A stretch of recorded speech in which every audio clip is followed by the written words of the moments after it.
Bienvenidos a esta nueva sesión de aprendizaje con NetLearning Academy, y en esta ocasión vamos a revisar cuáles son los conceptos más importantes de la capa de enlace de datos, tanto del modelo OSI como el modelo TCP/IP.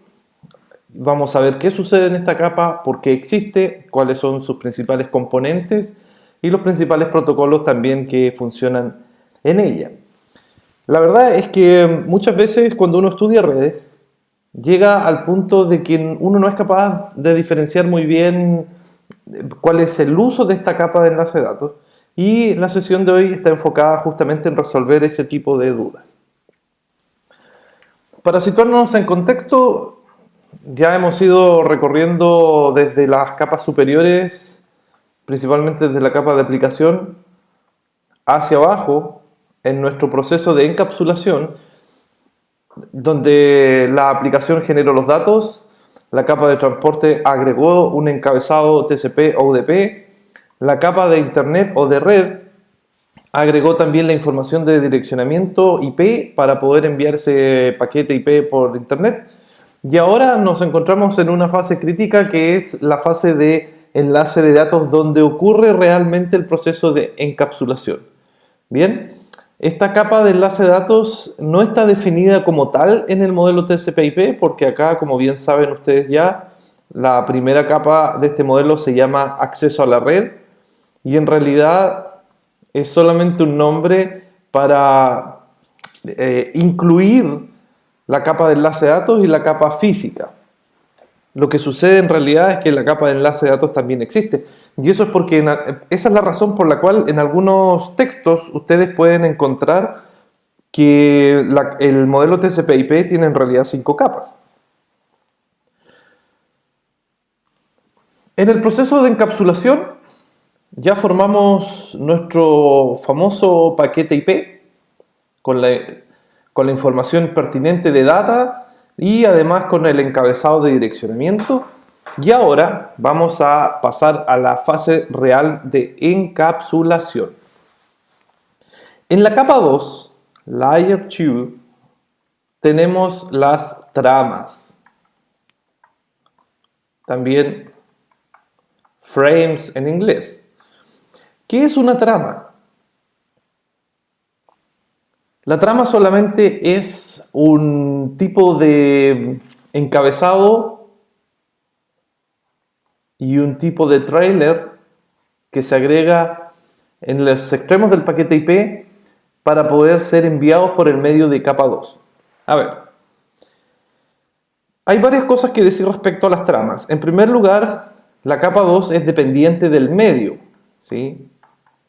Eso es muy importante que lo recordemos, porque dependiendo del medio físico de transmisión, ya sea aire, cable, fibra óptica o algún otro tipo de medio, vamos a tener distintas tramas, porque la capa de enlace de datos está bastante relacionada con la capa física también.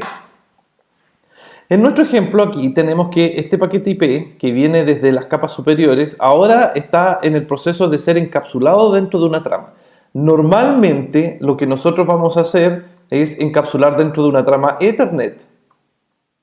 Ya vamos a ver en un par de minutos cómo está compuesta esta trama.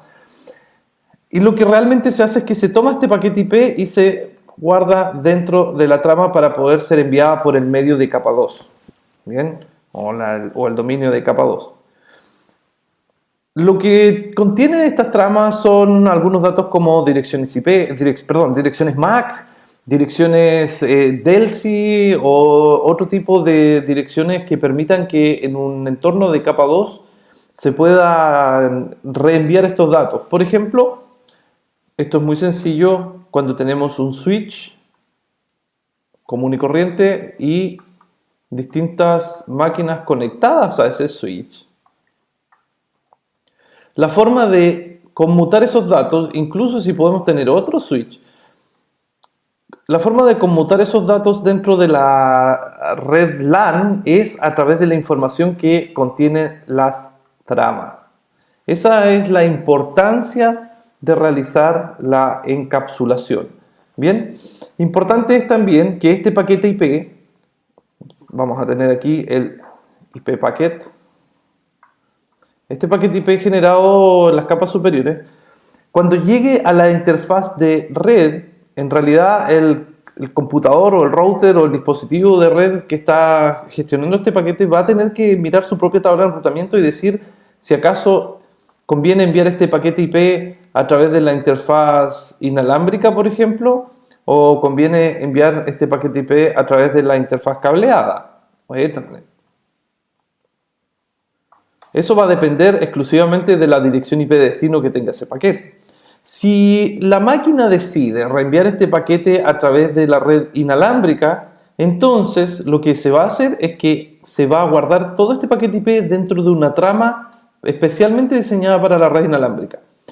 Si es que la decisión es enviarlo a través de un medio cableado, vamos a enviar a través de una trama diferente, pero el paquete IP se va a conservar exactamente igual. Más o menos esto funciona de la siguiente manera.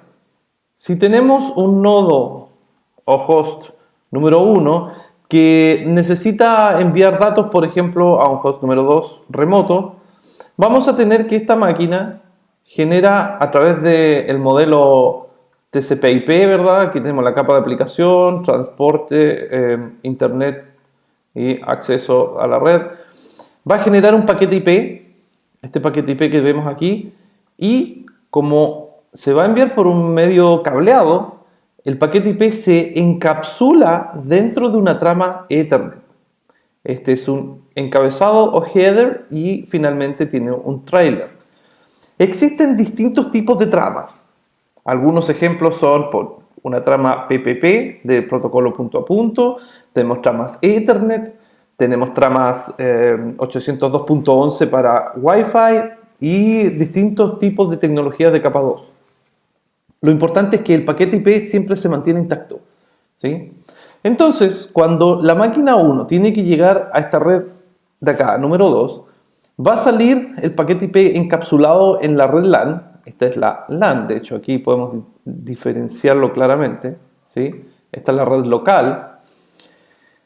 Para que a través de las técnicas de conmutación ese paquete IP finalmente llegue al gateway o al router.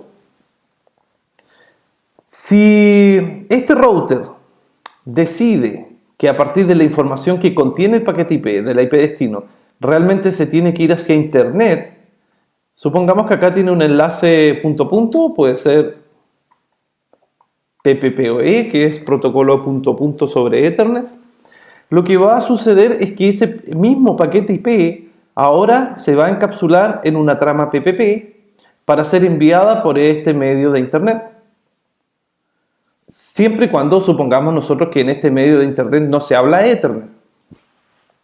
Cuando llega al router remoto, el paquete IP se desencapsula, se rompe esta trama, el router mira hacia dónde tiene que ir, determina que tiene que ir a esa LAN, toma el paquete IP y lo encapsula nuevamente en una trama Ethernet para que pueda llegar a destino. ¿Bien? En un caso similar, voy a borrar esto de acá. En un caso similar puede ser que la máquina 1 tenga que enviar un paquete IP a la misma red, pero en este caso un equipo que se encuentra en una red inalámbrica. ¿Bien? Entonces, ese paquete IP es encapsulado nuevamente en esta trama Ethernet porque este medio de comunicación entre el host 1 y el router es cable, y el router puede determinar que en realidad debe enviar esto por su red inalámbrica. Por lo tanto, toma el paquete IP y lo va a encapsular en una trama adecuada para ser enviada por la red inalámbrica. ¿Bien? Entonces, esa es la diferencia. Por eso se dice que la trama es dependiente del medio.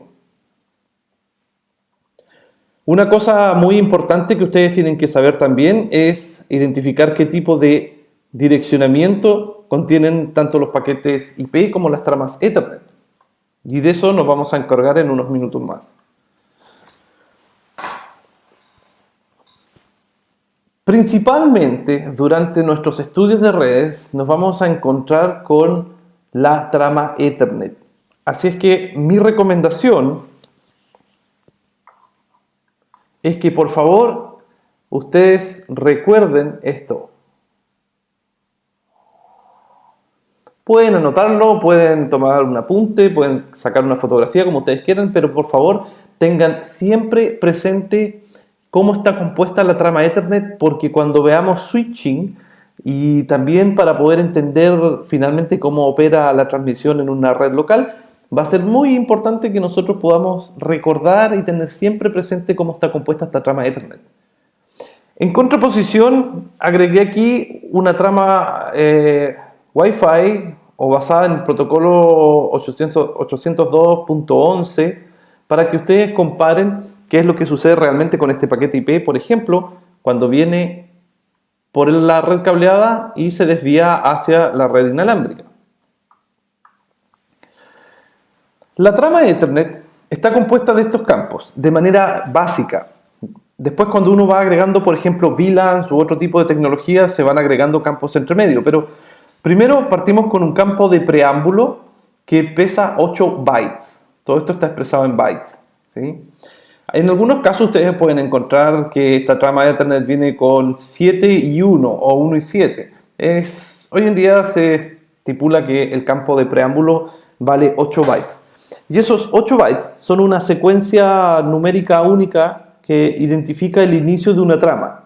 Así, cuando un computador recibe esta secuencia, sabe que viene una trama nueva. Luego viene el campo de MAC de destino, dirección MAC de destino, y fíjense ustedes que esto tiene 6 bytes. El siguiente campo es la dirección MAC de origen, que también tiene 6 bytes. Luego viene un pequeño campo que se llama tipo longitud, que en realidad hace referencia al tipo de paquete IP que se está llevando dentro de la data, que puede ser un paquete IP, puede ser un paquete ICMP, IPsec, OSPF, etc. Y bueno, el campo data, que es donde viene el paquete IP, aquí dentro se guarda completamente, ¿sí? Lo que se generó en las capas superiores se guarda aquí en esta parte de azul, y este campo tiene un valor variable de 46 a 1500 bytes. Y eso es porque la capa de aplicación puede generar un byte de datos o prácticamente más de 1000. Entonces, este campo debe ser variable para poder ajustar los valores que vienen desde las capas superiores. Y finalmente tenemos un campo que se llama Frame Check Sequence o secuencia de verificación de trama, que pesa 4 bytes. Frame Check Sequence. Bien, entonces esto que está acá es el encabezado, header, y esto que está acá es el trailer o el fin de la trama. Eso es una R, trailer. Bien, si este mismo paquete IP, supongamos que pesa 100 bytes, ¿sí? Se envía a través de una red inalámbrica, la trama es toda esta que aparece acá, y el paquete IP va a ir dentro de ese espacio que dice payload. Bien, entonces tenemos más campos en las tramas Wi-Fi o inalámbricas que en las tramas Ethernet. Entonces, si nosotros utilizamos este campo de data con 100 bytes para un paquete IP y sumamos esto de acá, vamos a tener 100 más 8 más 6 más 6 más 2 y finalmente más 4. Ese es el concepto de una trama. Nuevamente, la invitación es a que recuerden cómo está conformada esta trama Ethernet, porque nos va a servir mucho de aquí en adelante. Veíamos recién que las tramas Ethernet tienen dos campos que son muy importantes, y estoy hablando de los campos de dirección MAC de origen y dirección MAC de destino. En las redes actuales existen tres tipos de direccionamiento principalmente. El primer direccionamiento es direccionamiento de capa 2, y aquí encontramos las direcciones MAC cuando usamos Ethernet. Cuando usamos otras tecnologías, por ejemplo Frame Relay, que es una tecnología bastante obsoleta, se ocupan DLC para direccionar, o Data Link Control Identifier, ¿ya? Y etcétera, etcétera. Pero en la capa 2 siempre hay un método de direccionamiento. En la capa 3 también tenemos distintos métodos de direccionamiento, pero principalmente hoy en día utilizamos IPv4 o IPv6. Y en la capa 4, que es de transporte, utilizamos los puertos para direccionar aplicaciones. Bien. Entonces, en nuestra red local, aquí, cuando tenemos que enviar datos desde un origen a un destino, por ejemplo, acá en el medio tenemos un pequeño switch y tenemos más máquinas, ¿cierto? Dentro de la misma LAN. Cuando este paquete IP llega acá y el switch tiene que tomar la decisión para saber si lo envía a las demás máquinas o se lo envía al router para poder salir a internet. La forma de tomar esa decisión es con información de capa 2, porque el switch es un dispositivo de capa 2, y en este caso se miran las direcciones MAC de origen y destino. En otras palabras, más simple, para poder enviar datos dentro de una red LAN se necesitan las direcciones de capa 2 o MAC. Pero cuando ya salimos de esta capa 2 y nuestro destino está fuera de este mundo, ahí es donde necesitamos las direcciones IP. Mientras nos movamos acá adentro, podemos trabajar con las direcciones MAC. Eso significa que una dirección MAC nunca va a ser válida en una red fuera de mi red local. Veamos cómo están compuestas las direcciones MAC. Las direcciones se escriben en formato hexadecimal. Nosotros ya sabemos que cada uno de estos números representa 4 bits. Por lo tanto, se separan en bloques de 6 bytes. Esto es un byte. Concretamente, el byte 00000000. Ahí están los 8 bits. ¿Sí? Luego tenemos la siguiente secuencia que es 9C, en este caso 1001, eso es un 9, y C sería 1100. Eso sería lo de ahí. Y así se llenan todos los números. Entonces, las direcciones MAC tienen 1, 2, 3, 4, 5, 6 bytes de longitud, que es lo mismo que decir 48 bits. Exactamente. Como tienen 6 bytes de longitud, es por esa razón que el campo de destino y campo de origen también tienen 6 bytes. Las direcciones MAC están divididas o están construidas de la siguiente manera. Principalmente tienen dos componentes. Los primeros 3 bytes siempre van a llamarse OUI, que no es nada en francés, como ustedes podrían pensar, sino que significa Organization Unique Identifier, identificador único de la organización. Y el resto, en realidad no recibe un nombre, sino es que son parámetros que las mismas organizaciones van asignando. Esto funciona de la siguiente manera. Cuando hay un fabricante de dispositivos de red, por ejemplo, alguno de ustedes quiere ponerse con una empresa para hacer competencia Cisco y quiere fabricar sus propias tarjetas de red o dispositivos de red o switches, lo puede hacer sin ningún problema, pero para que respondan al estándar de hoy en día de Internet, este nuevo fabricante, tendría que consultar con el IEEE, el Instituto de Ingenieros Eléctricos y Electrónicos, y el IEEE asigna un OUI. En este caso nos pueden haber dado el 009C27. Bien, entonces todos nuestros dispositivos que nosotros fabriquemos van a tener que empezar con 009C27 y lo que tengamos acá atrás, los últimos 3 bytes, en realidad lo podemos dejar a libre discreción. Bien. ¿Por qué se hace eso? Bueno, la verdad es que ustedes pueden hoy en día tranquilamente ir a Google y pueden escribir Mac Vendor.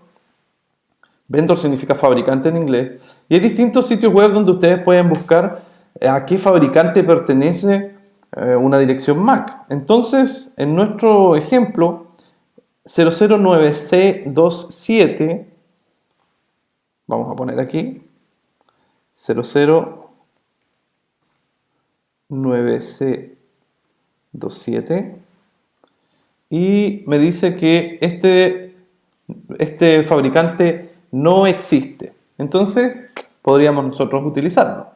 Si es que vemos aquí, yo voy a utilizar mi tarjeta de red y tengo una dirección MAC que dice VMnet. Esto es de VMware, un fabricante de virtualización muy conocido. Entonces, si yo simplemente agrego esto aquí, me dice exactamente que este es un dispositivo de VMware. Incluso me da el mapa donde podemos encontrar a estas personas, ¿sí?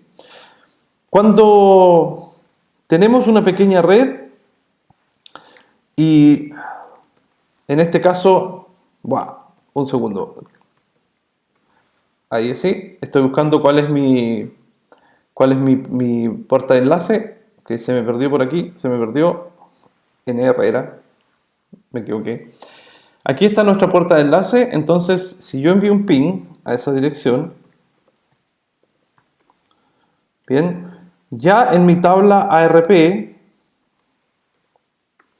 va a aparecer la dirección MAC de esa dirección IP, gracias justamente al protocolo ARP. Entonces, basta que yo aquí copie y pegue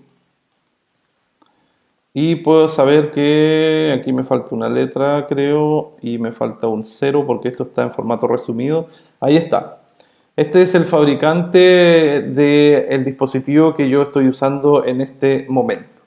Bien, así es que ese es el uso que tienen las direcciones MAC principalmente hoy en día. No olviden, la primera parte se denomina OUI y el resto lo asigna a discreción esta organización. También podemos mencionar que en la capa de enlace de datos, si nosotros miramos nuestro modelo OSI aquí, ¿sí? En la capa de enlace de datos que nosotros nos encontramos aquí, suceden varias cosas. Podemos diferenciar esto de la siguiente manera. Voy a tratar de cortar aquí en el medio. Entre la capa de aplicación y la capa de enlace de datos hasta la mitad, todo esto corresponde al mundo de software. Aplicaciones, protocolos de software, distintas aplicaciones justamente que son programables. Pero entre la capa de enlace de datos y la capa física, aquí ya es parte del mundo de hardware. Entonces, lo que hace esta capa de enlace de datos finalmente es traducir los datos desde el software al hardware, principalmente, si lo puedo describir de una manera muy simple, ¿cierto?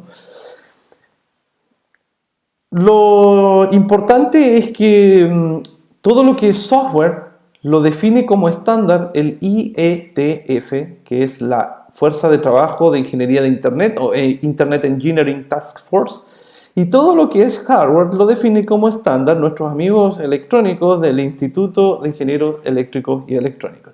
Entonces, todo lo que sucede en la capa de enlace de datos hacia abajo, le tenemos que echar la culpa a la gente de IEEE. Y lo que sucede hacia arriba en realidad es culpa de IETF para estandarización.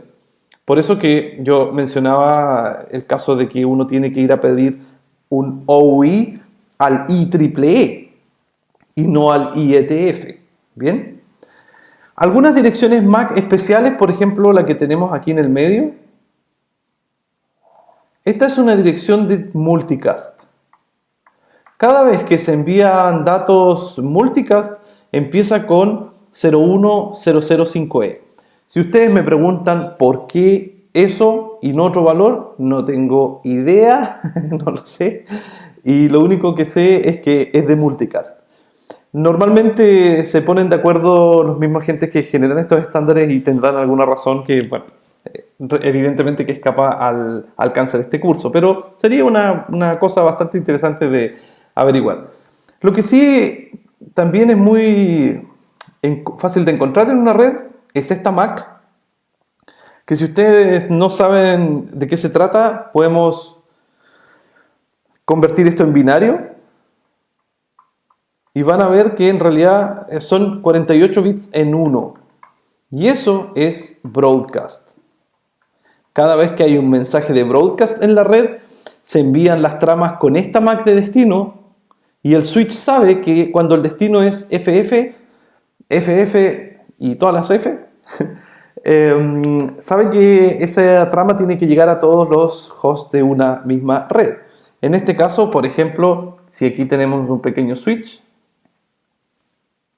y tenemos la máquina 1, máquina 2, 3 y pongamos un 4 y también un 5. Entonces, la máquina 1 cuando envía un broadcast, por ejemplo, a través de DHCP o a través de ARP o algún protocolo que genere broadcast, si nosotros pudiésemos examinar la trama que va aquí en el medio, justo antes de llegar al switch, sino en este enlace, lo que sucede es que en el campo Destination MAC, aquí lleva una MAC FF, justamente, de broadcast. ¿Bien? Y lo que permite eso es que cuando este switch recibe una trama que dice que el destino es FF, él sabe que inmediatamente lo tiene que reenviar a todos porque es un broadcast. ¿Perfecto? Es muy sencillo. Otro concepto que también está asociado a algunos problemas de esta capa, y también podemos decir que afectan directamente a la capa física, es el concepto de dúplex y velocidad. En las redes conmutadas de hoy en día tenemos que tener muy claro cómo funcionan los conceptos de dúplex y velocidad. El dúplex en realidad puede ser uno de dos. Puede ser half duplex y puede ser full duplex. Incluso existe uno más que en realidad nosotros no utilizamos en las redes, pero sí como concepto podría ser bueno incluir, lo que se trata de una comunicación de tipo simplex. ¿Sí? Solamente para redondear el concepto se los puedo explicar. Se utiliza la comunicación simplex cuando es solamente unidireccional. Unidireccional, claro, ahí está. Cuando va en un solo sentido. ¿Podrían ustedes imaginarse algún sistema de transmisión que sea unidireccional solamente? Que solamente existe un transmisor y el receptor no pueda responder los mensajes. La verdad es que es muy fácil. Podemos recordar una radio FM, por ejemplo, donde hay un transmisor y aunque no nos guste la música, no hay ninguna manera de, a través del mismo sistema de radio FM, avisarle al que está transmitiendo que él cambia la música, ¿cierto? Esto es porque es un sistema simple. Bueno, en las redes de datos se ocupan principalmente half duplex y full duplex. Ambos sistemas son bidireccionales. Bidireccionales permiten evidentemente que la comunicación en dos sentidos, pero la diferencia está en que half duplex debe necesariamente funcionar en base a turnos. Es decir, cuando se está transmitiendo, en ese mismo instante, el receptor no puede tomar los datos y transmitirlos de vuelta, sino que tiene que esperar que termine la transmisión. Y en el caso de full duplex se puede hacer simultáneamente. Una analogía muy utilizada es que el half duplex es igual a estas radios, ¿cierto? Los famosos walkie-talkie o handys, como lo llamen ustedes, radios portátiles donde se presiona el botón push to talk y mediante ese botón se ocupa el canal de transmisión hasta que, en teoría, al transmisor se le acalambre el dedo y en ese momento puede soltar el canal y recién en ese momento el otro extremo puede volver a comunicarse. Mientras que en el modo full duplex puede ser hoy en día como la comunicación ya celular, ¿cierto? Celular, supongamos que eso es un celular o un teléfono móvil, donde se puede hablar y escuchar al mismo tiempo. Lo importante en las redes de datos es que cuando existe comunicación cableada, hay que respetar las reglas de duplex y de velocidad. Si un extremo está funcionando a half duplex, el otro extremo tiene que funcionar también a half duplex, ¿sí? Si es que existe un problema en que un lado está de full duplex y el otro está en half duplex, la comunicación no puede funcionar. Entonces, dentro de un segmento, esto es un segmento, en realidad un cable de red, básicamente es un segmento. Dentro de un segmento, el duplex tiene que ser igual, ya sea en ambos lados half duplex o en ambos lados full duplex.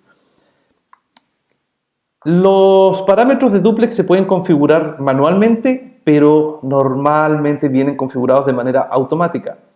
Eso quiere decir que si yo tengo, por ejemplo, aquí una interfaz de 1000 megabytes de velocidad y tengo full duplex y el otro extremo que estoy conectando es simplemente de 100 megas y lamentablemente es half duplex, al estar en modo automático, lo que va a hacer el enlace es que se va a ajustar al valor menor posible.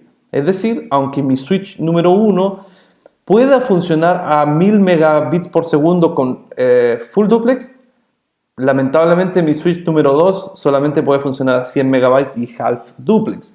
Por lo tanto, megabits, quiero decir, este enlace comienza a funcionar al valor más bajo. Eso es solamente cuando está la autonegociación activada, pero si se desactiva la autonegociación y manualmente se cambian los duplex, entonces tienen que coincidir, de lo contrario no hay comunicación. Entonces, algo que podemos especificar aquí es que si tenemos una red cableada completa, tenemos que preocuparnos de lo siguiente. Las tarjetas de red soportan hoy en día 1000 megabits por segundo, más o menos de ancho de banda. Incluso algunas pueden llegar a más. Y casi todas son full duplex, ¿cierto? Y tenemos que fijarnos en cada uno de los extremos. Aquí tenemos 1000 megabits por segundo, también full duplex. Acá en este otro extremo vamos a tener 100 megabits por segundo, full duplex. Aquí vamos a tener 100 megabits por segundo, full duplex.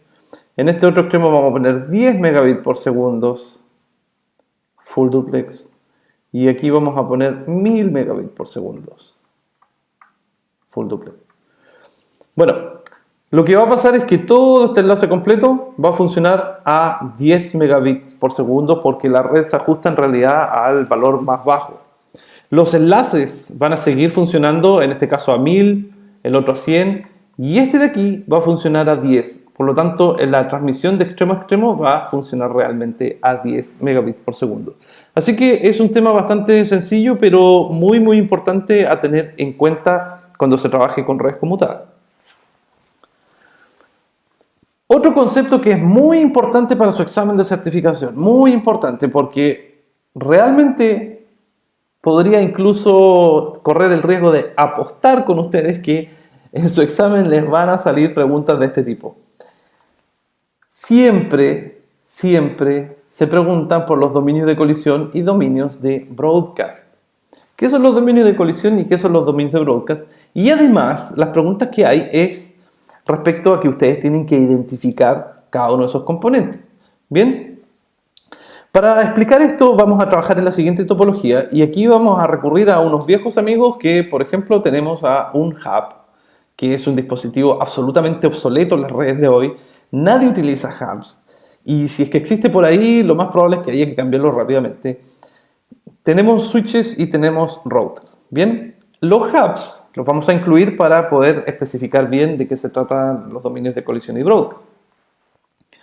Algunas cosas que podemos destacar respecto a los hubs y switch es que ambos son concentradores en realidad de puntos de red, pero el switch es un dispositivo un poco más avanzado porque posee algunas memorias y alguna software, alguna inteligencia entre comillas, para poder gestionar de manera más óptima el envío y recepción de tramas.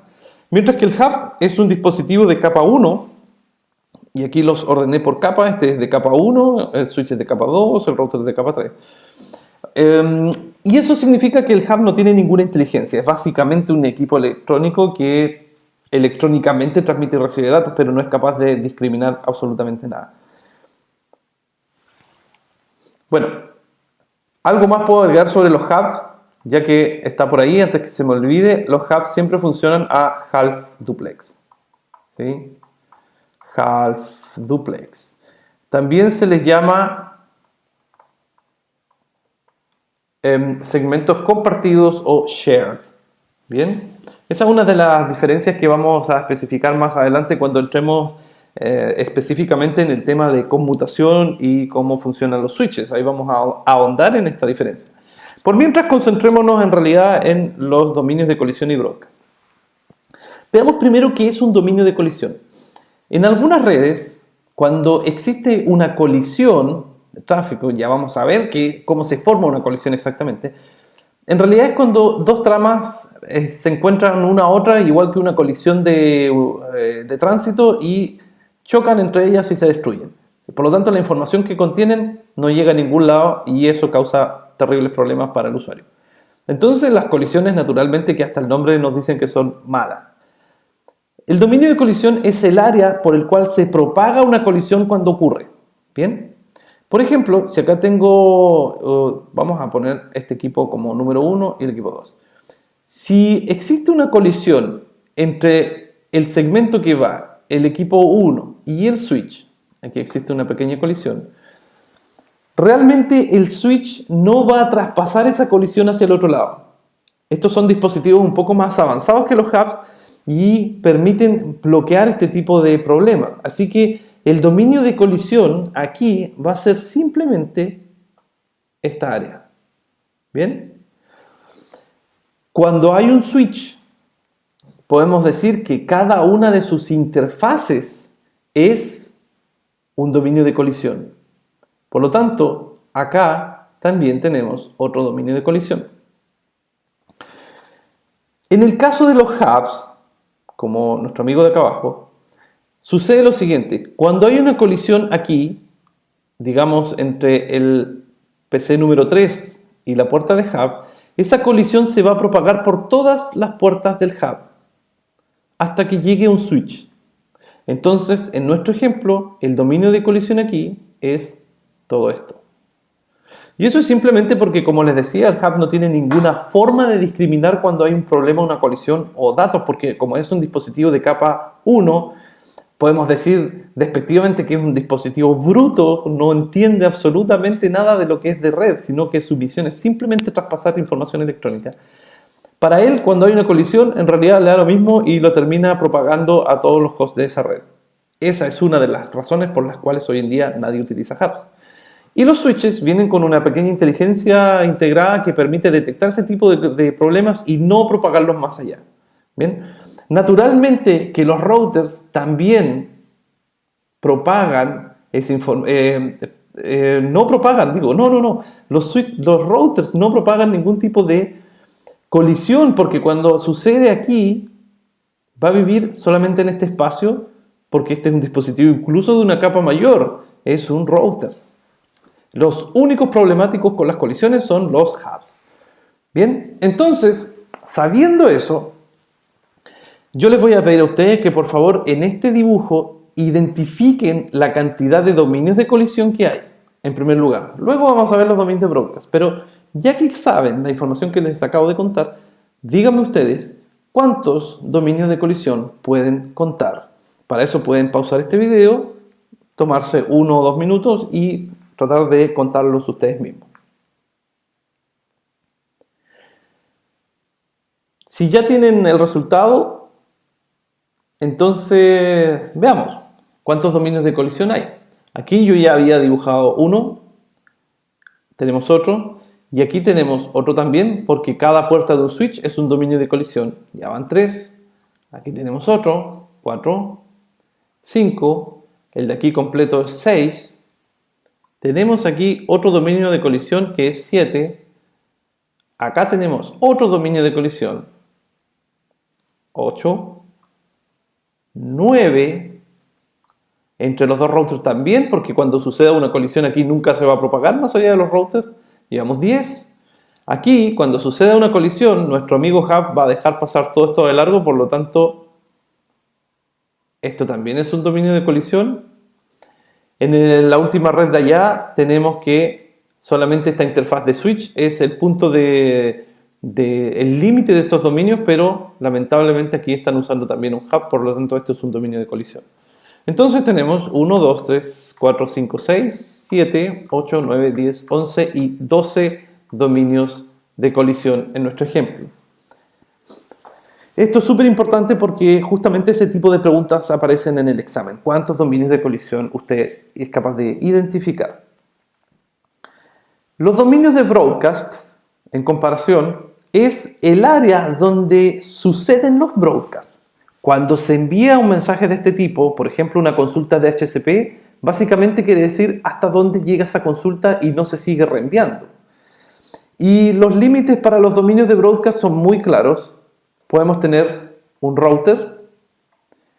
En otras palabras, como los routers son dispositivos de capa 3, no reenvían broadcast, sino que el broadcast hasta ellos llega y este dispositivo no lo sigue enviando a otras interfaces. Y también tenemos las VLANs. Más adelante también veremos este tema en profundidad. ¿Pueden ustedes identificar cuántos dominios de broadcast hay aquí? Es mucho más fácil. Veamos. Acá tenemos un dominio de broadcast. Toda esta zona. Aquí, esto es uno. Todo esto que está acá también está otra interfaz de router. Esto es otro. En el medio, justamente aquí también tenemos otro. Y que coincide con ser también un dominio de colisión. Y en la otra interfaz de router es otro dominio de broadcast. Obviamente aquí estamos asumiendo que no existe ningún tipo de VLAN ni tecnología que nos pueda romper este esquema, ¿no? Ese no era. El dominio de broadcast era ese y finalmente ese de ahí. Bien, así que ahí están identificados los 4 dominios de broadcast. Para hacerlo más fácil, cada puerta de un router es un dominio de broadcast, cada puerta de un switch es un dominio de colisión. Bien. Y lo último que vamos a explicar en esta sesión es el concepto ya absolutamente obsoleto en las redes de CCMA-CD, pero que todavía insistentemente nos siguen preguntando en los exámenes porque se considera que este tipo de tecnologías que nadie usa, por lo menos deberíamos saber en qué contexto ocurrieron y de qué se trata, ya que son la base para poder entender algunas otras tecnologías que existen hoy en día. CSMA-CD es un método que se llama acceso múltiple con detección de señal portadora y detección de colisiones. Es un super nombre. Acceso múltiple con detección de portadora y detección de colisiones. ¡Wow! Vamos a ver de qué se trata esto. En primer lugar, este método es realmente efectivo solamente cuando existen hubs, porque los switches no necesitan en absoluto de funcionar con CSMA-CD. Así que vamos a retroceder un poco en el tiempo, ya que nuestros amigos de quienes preparan los exámenes de certificación les encanta este tipo de cosas, así que nos vamos a dar un par de minutos para poder explicar este concepto.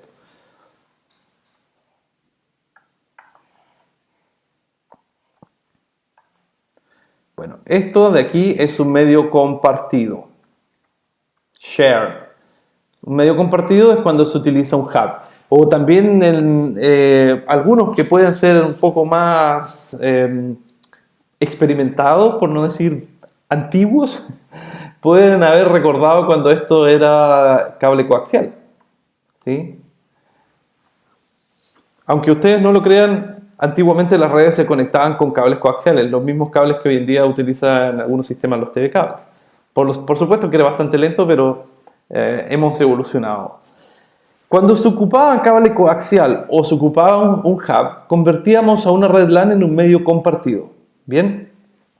El medio compartido significa que si yo tenía 100 megas de ancho de banda en mi hub, en realidad tengo 100 megas para todos los equipos y si alguien ocupa los 100 megas, todos los demás se quedan sin ese ancho de banda. Los switches funcionan con 100 megabits por segundo por cada interfaz, entonces ellos no trabajan con un enlace compartido, sino que trabajan con un enlace dedicado. Cuando en un medio compartido una estación quiere enviar datos a la red, por ejemplo, la máquina 1 se quiere comunicar con la máquina 3, y tienes lista la trama para ser enviada por este medio, antes de llegar a ese punto de físicamente realizar el envío, en realidad la trama lo que hace es escuchar, si es que esto pareciera una oreja, no, no es. Voy a hacer mi mejor esfuerzo. No, creo que lo mío no es el dibujo, realmente. Ya, bueno, lo que hace la máquina es escuchar el medio físico en busca de la llamada señal portadora o carrier. ¿Qué es la señal portadora? Si es que existe una comunicación en este momento en la red, se genera una onda, no es de radio, una onda electromagnética, se genera un pulso, una señal que se denomina señal portadora, y eso indica que el medio de transmisión está ocupado. ¿Bien? Entonces, si es que la máquina escucha el medio y detecta la señal portadora, entonces entiende que hay alguien transmitiendo y inicia un timer aleatorio y vuelve a intentar nuevamente. ¿Sí? Si en el segundo intento vuelve a escuchar el medio y no detecta la señal portadora, quiere decir que el medio está libre y él realiza su transmisión sin ningún problema. Bien, ahora, puede darse la mala casualidad de que justo en ese momento que la máquina A decidió escuchar el medio, no escuchó nada, también la máquina 4, o claro, había dicho máquina A, no, este era un 1.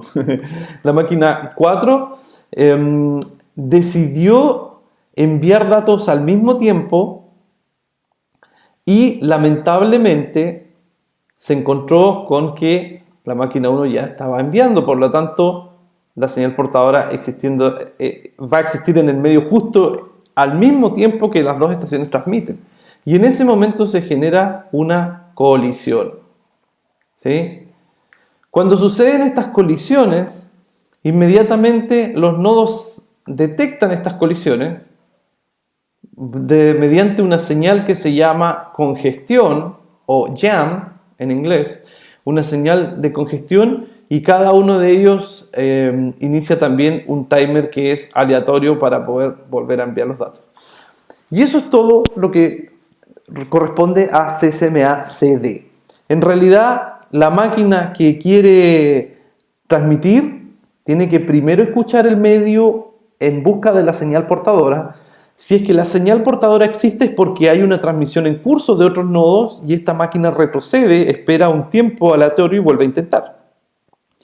Si en ese segundo intento dos máquinas envían los datos simultáneamente, se va a producir una colisión y los demás hosts detectan esa colisión a través de la señal jam.